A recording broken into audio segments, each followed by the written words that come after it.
Bismillahirrahmanirrahim. Assalamualaikum warahmatullahi wabarakatuh. Hari ini kita akan membahas soal ujian mandiri, yaitu dalam topik keagamaan atau keislaman untuk akidah akhlak. Kalau teman-teman sekalian sebelumnya sudah pernah menonton video pembahasan soal mandiri sebelumnya, yang baik itu part 1, part 2, 3, dan 4, nah ini ada satu item soal yang memang belum dibuatkan videonya, maka pada kesempatan ini kita akan coba menjawab item soal tersebut yakni akidah akhlak. Nah, soal-soal ini sangat mudah dan lebih mudah dari soal-soal UMPTKIN sebenarnya. Paling tidak ini juga bisa dijadikan bahan latihan untuk persiapan UMPTKIN, karena ujian mandiri dan UMPTKIN itu soalnya beda-beda tipis saja. Di mana-mana baik di UMPTKIN dan ujian mandiri itu pasti ada soal keagamaan atau soal keislaman. Ya, baik, jangan lupa aturan mainnya. Kalau belajar di video ini, saya berharap teman-teman sekalian menyediakan catatannya untuk mencatat poin-poin penting atau ilmu-ilmu baru yang didapatkan dalam pembahasan soal ini. Ya, mari kita mulai dengan membaca Bismillahirrahmanirrahim. Untuk soal yang pertama, pembenaran terhadap perkara yang gaib dimaknakan A. At-tasdiq, B. At-tawsik, C. At-tahqiq, D. At-taqwiyah. Nah, ini pertanyaan pertama sangat mudah sekali. Jadi jawabannya adalah at-tasdiq. Istilah membenarkan terhadap perkara sesuatu, iman, apalagi iman, nah itu disebut dengan at-tasdiq. Ini ucapan at-tasdiq juga biasa sering kita baca setelah membaca Al-Quran. Shadaqallahul azim. Nah, itu namanya at-tasdiq. Kita membenarkan. Sangat mudah sekali. Kemudian yang kedua, nama dan sifat Allah Subhanahu wa taala yang dimaknakan Maha Memiliki. Nah, di sini jawabannya hampir sama semua. Terma-termanya satu dari derivasi kata yang sama. Di bagian A ada namanya Al-Mulk, B. Al-Malik, C. Al-Mamluk, D. Al-Milk. Nah, ini sudah sangat jelas jawabannya adalah B. Al-Malik, yang sangat konotasinya lebih tepat kepada yang Maha Memiliki. Memang dalam Asmaul Husna itu kan ada Al-Malikul Mulk. Nah, tapi di bagian A ini terpisah, hanya Al-Mulk saja. Al-Mulk itu kan artinya kerajaan. Nah, Al-Malik ini yang maha merajai, artinya orang yang menguasai. Maksud saya jadi Allah yang menguasai segala baik apa yang ada di langit dan di bumi. Inilah kerajaan Allah. Nah, seperti itu kira-kira pengertiannya. Kemudian yang ketiga, dimaksudkan dengan kalimat thayyibah meliputi sebutan berikut kecuali A. At-tasbih, B. At-tahlil, C. At-hamid, D. At-tamlik. Nah, ini juga sangat mudah karena yang ditanya di sini kecuali, maka jawabannya adalah B. At-tamlik. At-tasbih itu kan subhanallah, kemudian at-tahlil la ilaha illallah, kemudian at-tahmid alhamdulillah. Nah, ini sudah sangat jelas. Kemudian di bagian keempat, di nomor 4 itu ada al-bukam, kebalikan dari sifat wajib bagi Allah Subhanahu wa taala. Nah, ini adalah pertanyaan mengenai sifat wajib dan sifat mustahil bagi Allah. Al-bukam itu artinya yang bisu, tidak berbicara. Nah, ini adalah sifat yang mustahil bagi Allah.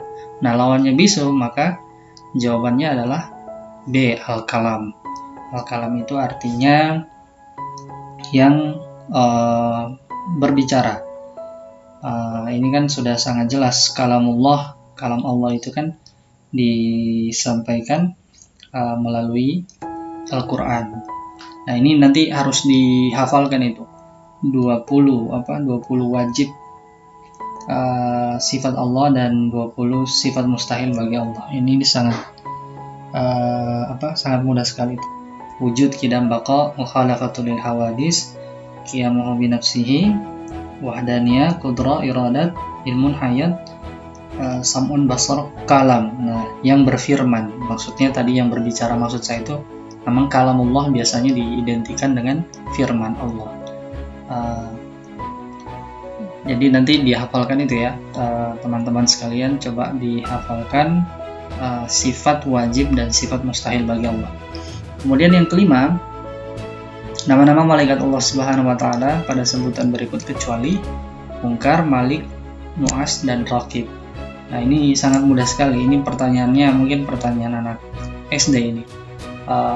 Tentunya sudah sangat jelas sih, tidak ada nama malaikat yang bernama Nu'as. Nah, yang ada itu yang ketiganya. Ada malaikat Jibril yang menyampaikan wahyu, kemudian ada malaikat Mikail yang sebagai pembagi rezeki ya. Kemudian ada malaikat Israfil yang meniup trompet sangkakala. Kemudian ada juga malaikat Munkar. Nah, ini malaikat Munkar pilihannya A. Malaikat Munkar tugasnya adalah menanyakan manusia nanti di alam barzakh. Kemudian ada malaikat Nakir. Nah, malaikat Nakir di sini tidak ada pilihannya. Tapi malaikat Nakir itu sebagaimana yang kita ketahui, nanti dia yang akan bertanya Munkar dan Nakir ya, Munkar dan Nakir yang bertanya di alam barzakh. Kemudian ada malaikat Raqib. Nah, ini pilihan D. Jadi pilihan D, malaikat Raqib itu mencatat amal dan perbuatan baik manusia. Sementara Atid itu kebalikannya, mencatat keburukan-keburukan manusia. Nah, kemudian ada malaikat Malik. Malaikat Malik ini yang disebutkan sebagai penjaga pintu, penjaga pintu neraka. Nah, ini yang memang bersifat keras. Nah, itu nanti ada di nomor 6 itu pertanyaannya. Kemudian ada malaikat Ridwan yang mengawasi pintu surga. Jadi sangat jelas di sini jawabannya Nu'as. Jadi tidak ada malaikat yang bernama Nu'as. Nah, kemudian nomor 6 masih sama juga. Nomor 6 itu nama malaikat yang menunjukkan sifatnya yang sangat kuat, yaitu, nah tadi sudah sempat saya katakan, jadi malaikat Malik itu yang memang menjaga pintu ini digambarkan sebagai sosok yang keras dan tidak punya rasa belas kasihan kepada orang-orang yang masuk neraka. Jadi nauzubillah min dzalik ya, semoga kita semuanya ditempatkan di surga Allah Subhanahu wa taala. Nah, jadi jelas ya jawabannya, nomor 6 itu adalah A. Kemudian di nomor 7, Al-Quran adalah nama kitab suci bagi umat Islam, memiliki sejumlah nama kecuali. Nah, ini juga sangat mudah sekali. Kecuali di sini yang ditanya adalah kecuali. Nah, yang jelas di sini jawabannya adalah A. Karena bukan namanya, Al-Quran itu memang bersifat mujmal, global. Tapi yang ditanya di sini kan nama-nama lain selain Al-Quran. Al-Dzikar, Al-Quran juga disebut Az-Dzikar, inna nahnu nazalna dzikra wa inna lahu lahafizun. Kemudian disebut juga Asy-Syifa, wa nunazzilu minal Qur'ani ma huwa syifa, dan kami telah turunkan Al-Quran sebagai syifa, sebagai penyembuh. Kemudian juga Al-Quran itu disebut dengan An-Nur. Jadi sangat jelas jawaban yang nomor 7 adalah Al-Jumal, karena kecuali. Kemudian yang di nomor 8, nah ini karena sangat mudah kita bisa mengerjakannya lebih cepat ini. Ungkapan la nabiyya ba'di bagi Nabi Muhammad SAW bermakna A. Akhir an-nabiyyin, kemudian B. Khatam an-nabiyyin, C. Torfu an-nabawiyah, D. Intiha an-nabiyyin. Nah, ada 3 pilihan di sini, A, B, C, D itu makna-maknanya semuanya sama, yaitu A, B, D. A, B, dan D itu artinya semuanya sama, penutup atau akhir dari Nabi. Tapi istilah yang paling populer dan paling terkenal digunakan adalah istilah Khatam an-nabiyyin, la nabiyya ba'di. Jadi ketika ada ungkapan tidak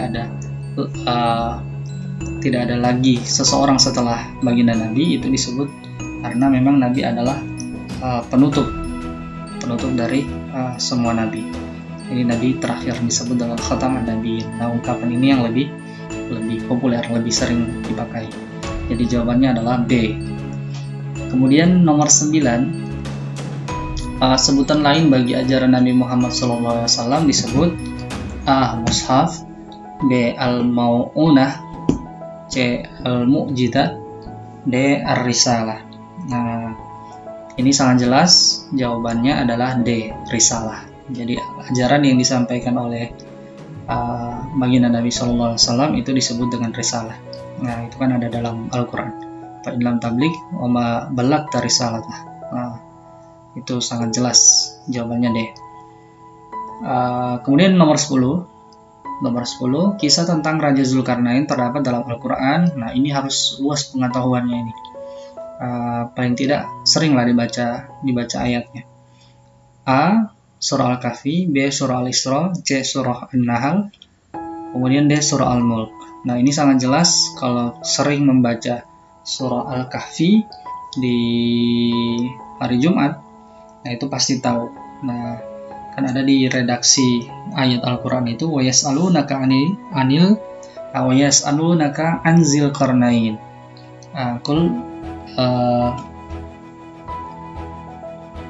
Sa'utlu alaikum minhu dzikra. Nah, itu kan wa yas'alunaka an Dzil Qarnain qul sa'utlu alaikum minhu dzikra. Itu kan ada terdapat jelas di Quran surah Al-Kahfi itu.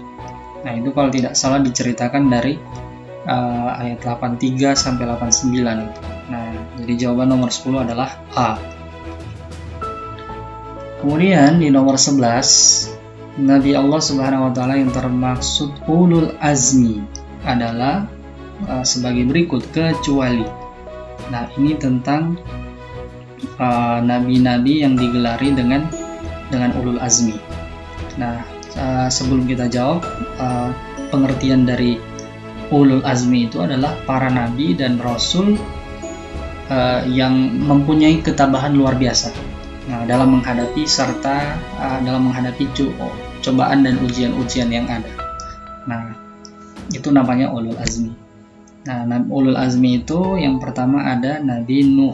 Nah, yang diutus kepada Bani Rasid. Nah, ini adalah golongan yang sulit sekali diajak Nabi Nuh untuk mengikuti ajarannya, karena mereka juga menyembah patung dan berhala. Nah, kemudian ada Nabi Ibrahim. Nah, Nabi Ibrahim ini juga sangat tegas menjalankan amar ma'ruf nahi munkar, karena memang mengajak juga orang-orang kaumnya untuk meninggalkan berhala. Jadi sudah ada dua, Nabi Nuh dan dengan Nabi Ibrahim. Kemudian yang ketiga ada Nabi Musa alaihissalam. Nabi Musa ini kan sangat populer ini kisah-kisahnya, yang dipimpin oleh raja yang serakah, raja yang bengis, yang kejam bernama Fir'aun. Nah, bayangkan itu harus Nabi Musa itu berhadapan dengan sosok itu. Nah, betapa berat, karena memang ketika bayi Nabi Musa itu kan sudah dilepaskan oleh orang tuanya di sungai biar selamat dari serangan kaumnya Fir'aun itu. Nah, karena memang setiap ada lelaki yang lahir, anak bayi lelaki yang lahir di situ dibunuh, nanti ditakutkan itulah yang akan menaklukkan Fir'aun, makanya dikejar-kejar. Sudah ada Nabi Ibrahim, kemudian ada Nabi Musa, ada Nabi Nuh. Nah, berikutnya adalah Nabi Isa alaihissalam. Nah, Nabi Isa alaihissalam juga itu termasuk nabi-nabi yang ulul azmi. Nah, karena memang Nabi Isa ini kan terlahir dari kandung Siti Maryam yang memang memiliki kesabaran, keikhlasan tanpa dicampuri oleh seorang laki-laki tapi dilahirkan. Nah, itulah betapa perjuangan Siti Maryam dengan Nabi Isa. Nah, di antara banyak kita tahu kemukjizatan Nabi Isa itu kan bisa berbicara, kemudian bisa menyembuhkan orang buta dan juga orang berpenyakit kulit. Nah, itu kan. Kemudian yang terakhir ulul azmi, yaitu khataman nabi kita Muhammad SAW. Nah, itu juga tergolong ulul azmi. Jadi kalau sudah kita sebutkan tadi, maka di sini kita sudah bisa sudah memilih, sudah sudah bisa menseleksi mana yang tidak termaksud ulul azmi. Nah, di sini ada Nabi Adam alaihissalam, kemudian B Nabi Idris, C Nabi Nuh alaihissalam, D Nabi Musa. Nah, di sini kita bisa memilih Nabi Idris karena memang tidak termasuk dari ulul azmi. Saya tidak tahu kenapa dimasukkan Nabi Adam alaihissalam di sini. Mungkin ini hanya sekedar mengecoh saja gitu, karena memang tidak tergolong. Jadi atau mungkin panitianya salah ketik gitu. Kemudian di nomor 12. Di nomor 12 Nabi Allah yang membawa tugas pembimbingan teknologi adalah, nah ini pertanyaannya sebenarnya mudah, cuman menggunakan istilah teknologi biar lebih terdengar modern gitu. Jadi Nabi Allah yang untuk tugas pembimbingan teknologi di sini adalah Nabi Idris alaihissalam. Jadi Nabi Idris itu kan Nabi yang paling banyak mengetahui apa yang ada di bumi. Jadi memang keturunan Nabi setelah Nabi Adam itu kan Nabi Idris yang banyak betul-betul menguasai berbagai macam ilmu-ilmu yang ada di bumi. Jadi sudah sangat tepat kita ingat bahwa Nabi Idris lah juga yang pertama kali mengetahui bagaimana membuat pakaian besi, membuat peralatan-peralatan pedang dan lain sebagainya. Nah, ini kan memang Nabi Idris itu diberikan Allah berupa mukjizat sebagai orang yang pertama membuat pakaian. Nah, itu kan artinya ketika tidak ada apa-apa di muka bumi ini, nah pembentukan penemuan yang dilakukan Nabi Idris itulah disebut sebagai teknologi. Nah, jadi sangat jelas ya jawabannya adalah C. Kemudian yang ke-13, akhlak didefinisikan sebagai, nah ini sangat mudah, tapi pilihan-pilihannya ini hampir-hampir semua sama. Jadi jangan sampai terkecoh. A. Gambaran tingkah laku lahir baik atau buruk. B. Gambaran lahir untuk sesuatu yang batin. Gambaran tingkah laku yang baik dan yang buruk. Kemudian D. Gambaran batin jiwa yang nampak dalam tingkah laku. Nah, di sini ada bisa kita seleksi, B itu langsung kita buang karena hanya yang batin saja disebutkan. Kemudian di sini ada dua pilihan yang sama antara A dengan C, gambaran tingkah laku yang baik dan yang buruk. Nah, jadi karena ini dua ini adalah yang hampir sama, bukan hampir sama lagi, memang sama ya. Nah, seharusnya ini memang jawabannya adalah gambaran tingkah laku lahir baik atau buruk. Jadi akhlak itu apa yang tercermin dari diri kita. Jadi karena A dan C ini keliru ya, karena dua pilihannya sama, nah ini yang sangat tepat. Jadi gambaran batin atau jiwa yang nampak dalam tingkah laku. Nah, cerminan, jadi kan istilahnya itu cerminan tingkah laku kita itu adalah berdasarkan apa yang terdapat dalam diri kita. Nah, itulah akhlak. Nah, jadi sangat jelas jawabannya adalah D. Kemudian kita pindah ke 14. Nah, ini sudah hampir habis ini karena hanya ada 20 nomor. Yang ke-14, al-bahimiyah adalah nisbah bagi seorang yang memiliki sifat. Nah, ini istilah al-bahimiyah itu adalah yang dilekatkan, nah yang dinasabkan kepada orang-orang yang memiliki sifat A. nubuwah, B. malaikatiyah, insaniyah, D. hewaniyah. Nah, nubuwah tidak mungkin karena itu adalah kenabian. Kemudian malaikatiyah yaitu sifat-sifat yang cenderung kepada malaikat. C. insaniyah adalah sifat-sifat yang melekat pada manusia. Nah, al-bahimiyah itu kan artinya hewan. Nah, jadi sangat tepat kalau kita memilih adalah D. Jadi al-bahimah, bahimatul an'am, jadi hewan-hewan ternak disebut. Nah, itu adalah hewan. Jadi jawabannya adalah D ya. Kemudian yang ke-15, sifat orang yang berperangai al-wasiyah. Nah, termaksud sifat buruk karena A. keras, B. buah, C. mutilasi, D. A, B, C, A, B, dan C. Nah, artinya jawaban semua benar. Nah, al-wasiyah itu adalah sifat buruk. Nah, karena A, B, C ini adalah semuanya sifat yang buruk, maka sangat jelas jawabannya adalah D. Jadi semua pilihan adalah benar. Nah, istilah al-bahimiyah, al-wahsyiyah ini memang istilah-istilah dalam ilmu akhlak ini harus kita pahami.